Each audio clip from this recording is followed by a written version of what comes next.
Saudari-saudaraku terkasih dalam Tuhan Yesus Kristus, selamat pagi dan berkah dalam.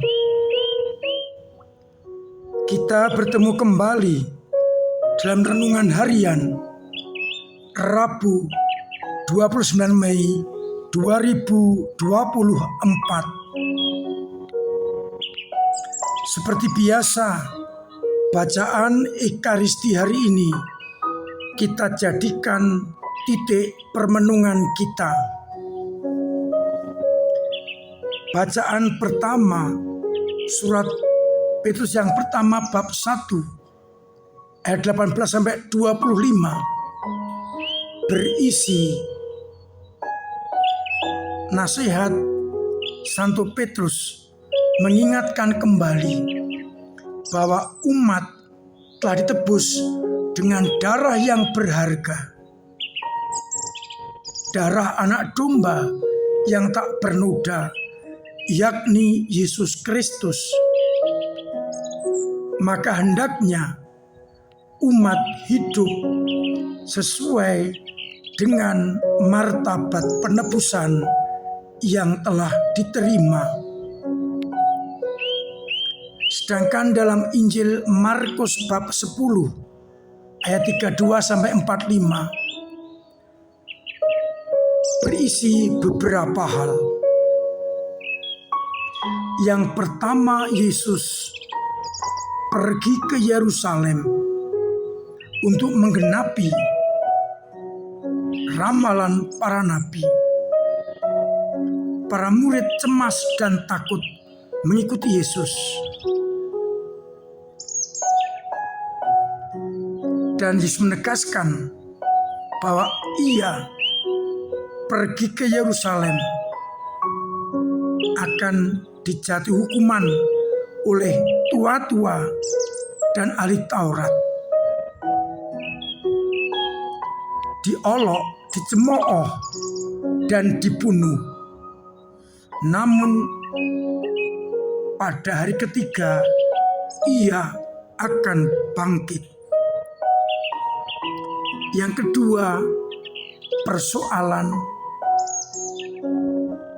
bagaimana kehendak Allah yang digambarkan permintaan Yakobus dan Yohanes, anak Zebedius, minta agar mereka nanti boleh duduk sebelah kanan dan sebelah kiri.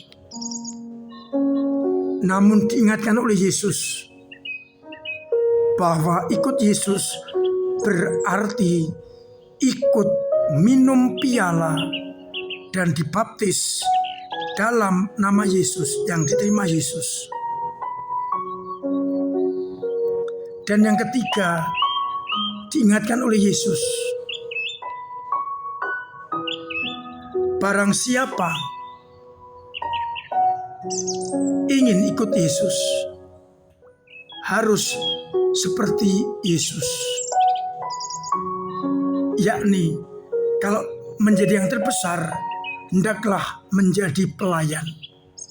Seperti Yesus datang bukan untuk dilayani, melainkan untuk melayani dan menyerahkan nyawanya sebagai tebusan bagi banyak orang.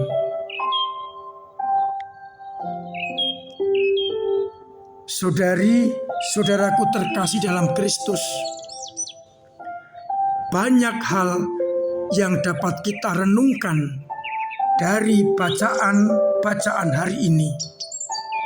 Yang pertama, seperti nasihat Santo Petrus, kita diajak menyadari bahwa kita ditebus dengan darah yang amat berharga, yakni darah anak domba perjanjian baru, yakni Yesus Kristus. Maka hendaknya kita hidup sesuai dengan kehendaknya. Kita diajak menyadari apakah selama ini hidupku sudah sesuai dengan sabda dan kehendaknya. Yang kedua, kita diajak menyadari ikut Yesus berarti ikut bersengsara. Seperti Yesus ke Yerusalem akan ditangkap, akan diolok-olok, disesah, bahkan dibunuh. Untuk mencapai kemuliaan, Yesus harus menderita. Maka pengikut Kristus harus sadar bahwa menjadi pengikut Kristus akan dibenci, dikucilkan oleh dunia.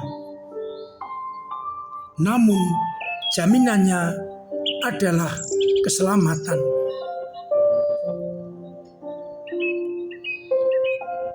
Ini masih dihubungkan dengan permintaan Yakobus dan Yohanes yang tegaskan, kalian memang akan minum cawan dan dibaptis dalam yang diterima oleh Yesus. Minum cawan berarti bersengsara. Maka kita tidak perlu heran, tidak perlu terkejut ketika kita menjadi pengikut Kristus, kita mendapatkan banyak tantangan dan kesulitan. Tetapi kalau kita bertahan, maka jaminannya adalah kebahagiaan kekal. Sanggupkah kita untuk menderita bersama Kristus demi kemuliaan namanya dan demi keselamatan kita? Dan yang terakhir, penegasan Yesus, Ia datang bukan untuk dilayani, melainkan untuk melayani. Kita yang ingin menjadi yang terkemuka, hendaklah menjadi pelayan atau hamba dari semuanya. Maka gereja mengajak kita untuk datang bukan memerintah, tetapi sebagai pelayan. Bagi para pemimpin, imam, DPPH, ketua wilayah, ketua lingkungan, dan ketua kelompok sadar bahwa kita ini melayani umat seperti Yesus datang untuk melayani. Maka mari kita munculkan semangat melayani untuk sesama, agar akhirnya kita benar-benar seperti Yesus yang datang untuk melayani dan bukan untuk dilayani, agar nanti kita kedapatan setia dan beroleh rahmat di dalam kerajaan surga. Mari bersama-sama kita sadari, apakah selama ini aku sudah melayani sesamaku seperti aku melayani Yesus Kristus. Tuhan memberkati kita sekalian. Amin. Marilah kita berdoa. Bapa yang penuh kasih, kami bersyukur karena Engkau mengingatkan kepada kami agar kami benar-benar menjadi putra-Mu, siap menderita dan siap untuk melayani sesama. Bangkitkan dalam diri kami semangat pelayanan agar kami semakin mampu membawa orang dekat dengan Engkau sendiri. Kuatkanlah iman kami yang kadang goyah, yang kadang jatuh. kadang mandek, agar dengan dorongan iman kami semakin bertumbuh dan semakin mendalam, dan kami mampu untuk hidup sesuai dengan kehendak-Mu.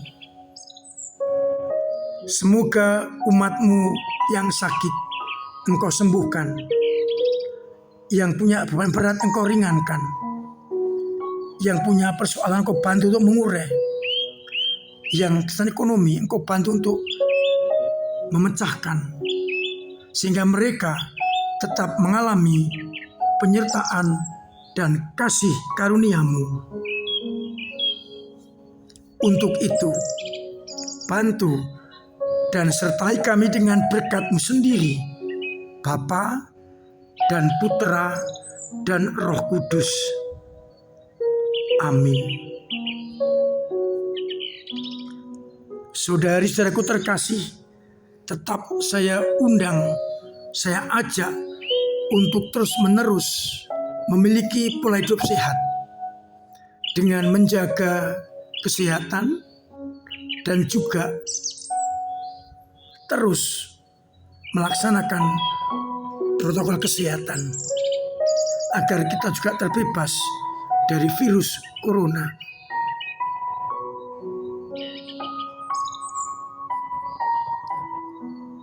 Tanggal 31 Mei jam 6 sore hari Jumat akan ada misa penutupan bulan Maria.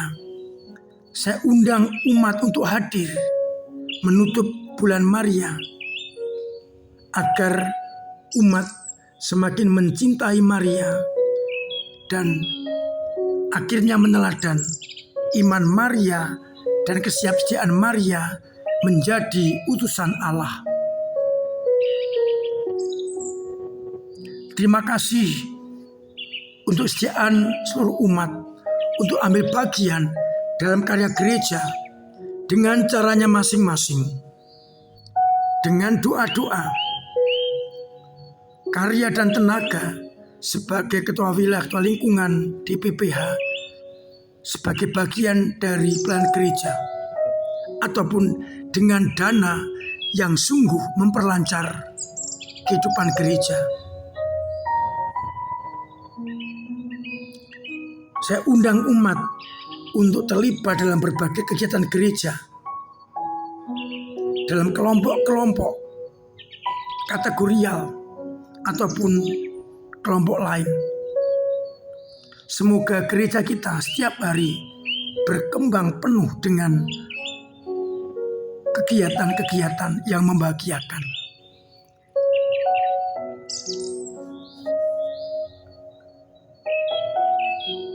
Akhirnya, saya mengucapkan selamat pagi, selamat merenungkan, salam sehat, Tuhan memberkati.